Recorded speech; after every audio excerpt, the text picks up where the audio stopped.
تجسيدا لشعار اتصالات الجزائر دائما أقرب. وفي ظل التطور السريع الذي يشهده القطاع، تنظم المديرية العملية لاتصالات الجزائر بشلف أبواب مفتوحة من 17 إلى 18 ديسمبر بالمتحف الجهوي عبد المجيد مزيان. بالشيء نشكر المعرض اللي كان اليوم مفتتح في ولاية شلف طبعا، ونشكر بالدرجة الأولى اتصالات الجزائر من ولاية شلف، كما أننا قمنا بالتجول في المعرض ولقد تعرضنا على اطلاع على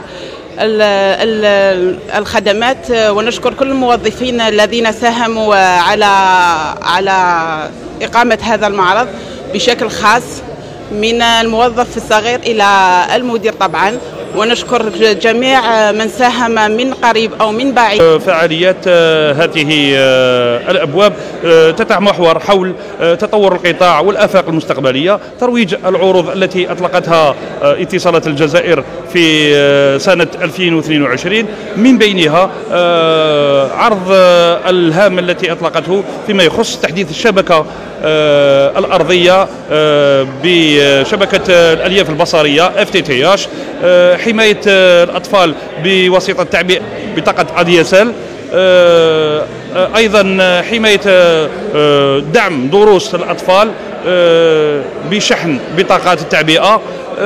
هذه الأبواب هي فرصة لزوارنا الكرام للتعرف والتقرب أكثر وأكثر على إنجازات ومشاريع مؤسستنا، التواصل مع الزبائن في ولاية شلف وفي خارجها.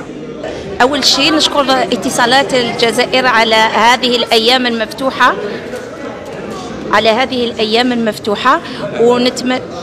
أول شيء نشكر اتصالات الجزائر على هذه الأيام المفتوحة، ونشكرهم على وأتمنى لهم النجاح والمزيد من النجاحات. فيما يخص هذا المعرض، هذه الأيام المفتوحة، كل شيء في اتصالات الجزائر من جديد هو شيء قيم، كل شيء.